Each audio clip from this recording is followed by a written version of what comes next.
Negotiating seller financing. Hey gang, this is Mike with My Real Estate Dojo. In this video, I'm going to show you exactly how I negotiated seller financing to buy properties from motivated sellers with subject to investing, aka just taking over mortgage payments. Now, negotiating seller financing is a very important skill that is required if you want to buy homes through private lenders, aka the homeowner. Okay, in other words, if you don't know how to talk to a seller, you don't know how to negotiate, you don't know how to gather information, it's going to be almost impossible to buy a house with owner financing or seller financing or subject to real estate investing. Okay, now one of the most important cool things about seller financing negotiation is that I love it because it's very cool versus a cash offer. When I buy houses for cash, okay, I can't buy it at retail price, first of all. Two, I can't give the seller top dollars for it. Three, I gotta buy it at a deep discount, which means that a lot of sellers are not in a situation for them to sell their home at a deep discount. A lot of sellers have debt and their mortgage doesn't allow it. A lot of sellers want more money. So this is why I love seller financing negotiation, because I can give the seller exactly what he or she wants, which is top dollars, and still make it a win situation for me. Okay, and I'll get into why that is in a minute. But again, seller financing to me is like a teeter-totter. Okay, it's like a teeter-totter. And what that means is that if the seller wants, for example, to get on the top like this and get their asking price, let's say their home is worth 100 and they want 100 for it, okay? Well, if I was going to pay cash, I couldn't do that, because for me to do that, the teeter-totter needs to be balanced, right in the center like this, not lopsided, okay? However, with seller financing negotiation, I can get the deal and pay the seller their exact asking price of 100K. But however, since the teeter-totter is lopsided, the seller got to control the price. And now I get to control the terms because I'm at the bottom. So I have to get one of the things, because for us to do the deal, the seller has to have some control and I have to have some control, what I call win-win. Okay, and I'll talk about that in a little bit. So since in the situation when the seller is in control of the price and they're just budging, like, I want 100K for my home, I know it's worth 100. Well then, sir, I'll be happy to give you 100K for this home. Okay, and here's the conditions that I will give you the 100K, or here's the terms that I'll give you the 100K. Okay, I'll give you 10K now, right? Or I'll give you, if they own the house fully and clear. If they own a mortgage on the property, then I could say something like, well, I'll pay for your closing and I'll just take over your monthly payments. Okay, that's it. If they have equity, I might negotiate to give them some money. I might not negotiate to give them some money, or I may negotiate to give them some money today in a note, which means that it's not a lump sum of money. It'll just be monthly payments, a little now and monthly payments. So this is why I love seller financing negotiation, because I can win and the seller can win. If the seller wants top dollars, then I can do seller financing. Okay, I can do taking over payment negotiation strategy. If the seller wants to be, flexible and they want all cash, I can do that too, but it's going to be at a deep discount because cash demands a discount. And this is why I love seller financing negotiation as a strategy in my toolbox, is because there's so many sellers that are hooked on their asking price. They're like, I want this price, I got to get this, my loan is at this price, or maybe I own my house free and clear and I just need this price. Okay, seller, I'll give you your asking price. Now, it doesn't matter if the seller has a mortgage or if they own their house free and clear without a mortgage, is debt free. I can still do seller financing negotiation to buy the seller's home or to buy the seller's real estate property. Okay, why? Because if they don't have a mortgage, they will become my private bank. If they do have a mortgage, they will still become my private bank, but they didn't fund the deal. The underlying mortgage company that they got the loan from basically funded the deal, but they're allowing me to take over their mortgage. So it doesn't matter if the seller has a mortgage. If the seller doesn't have a mortgage, I can still negotiate seller financing as a strategy. So one of the best strategies that I use with seller financing is explain the teeter-totter situation with the seller. I say, look, negotiating is something like this. If you control the asking price 100%, if you control 100% of the asking price, then I got to control 100% of the terms. If you control 50% of the asking price, then I will have to control 50% of the terms. Okay, and so if it's in the middle, then they could get 50% on both, and I'll get 50% off the asking price and the terms, and the seller will get 50% of the asking price and the terms. So that means like maybe they wanted 100, now they're willing to settle for 50, or they're willing to settle for 70, or they're willing to settle for 80. But now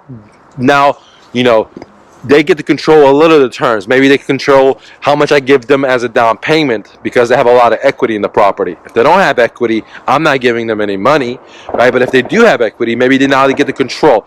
But if they wanted to control the full asking price, then no, they don't get to control anything else.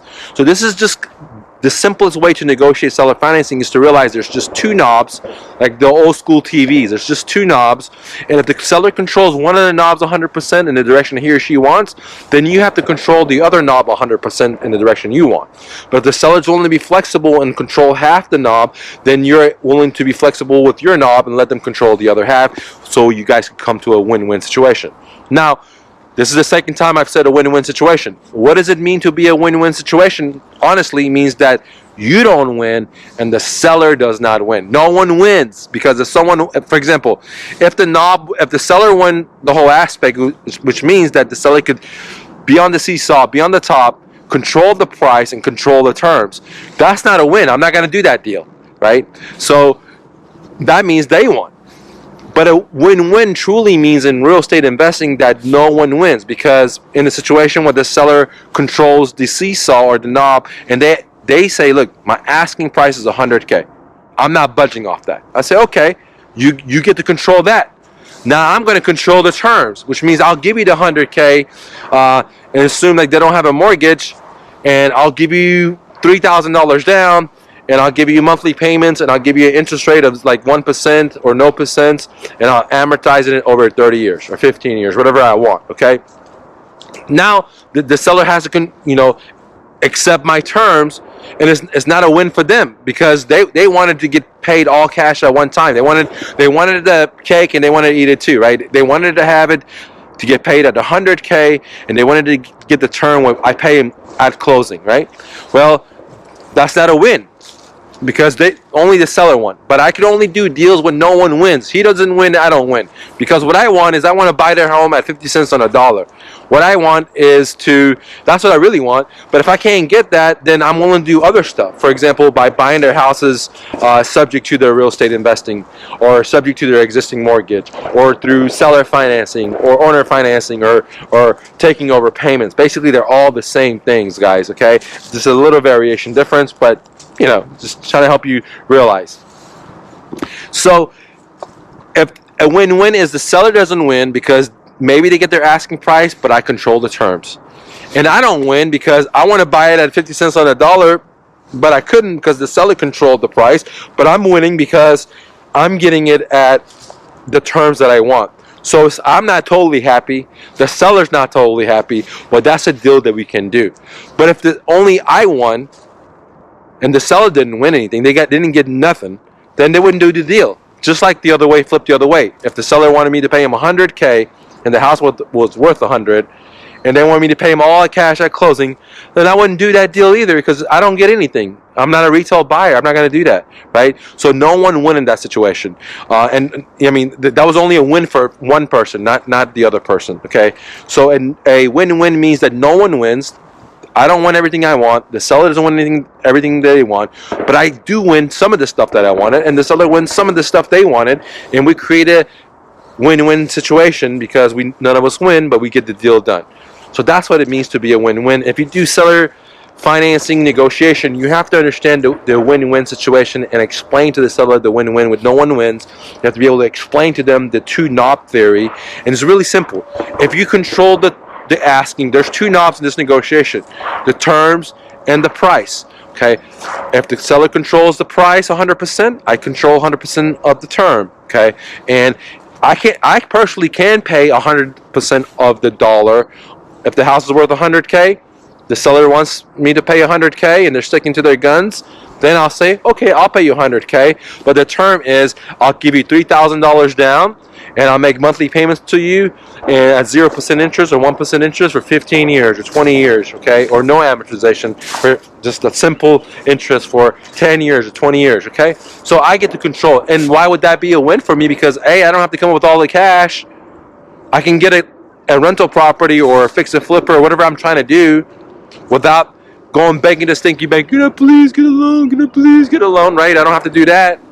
The loan doesn't go under my credit or my company EIN number, right? So it doesn't hurt my company when someone pulls it up. It doesn't show that the debt is attached to me. I negotiate a non-recourse loan, which is very, very powerful.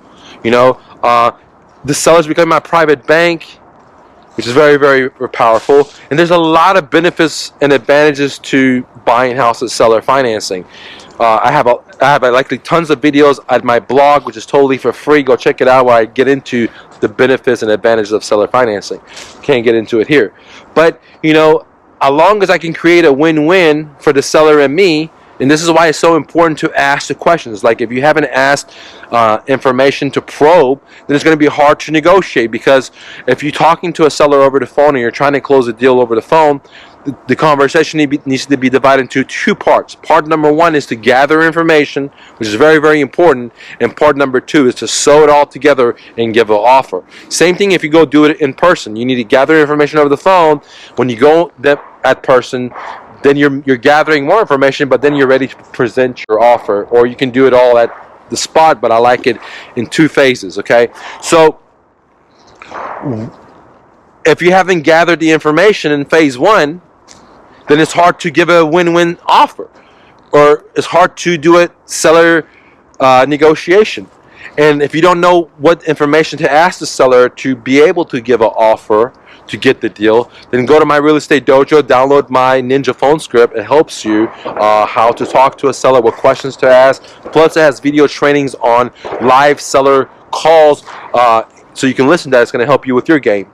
Anyways, seller negotiation is a very important skill. It will take time to harness the skills, but if you just remember, there's two knobs. Just make it simple. Explain to the seller that way. You have the price and you have the term. And if the seller wants to control 100% of the price of knob, perfect, you can allow them to do that, but you got to control 100% of the terms.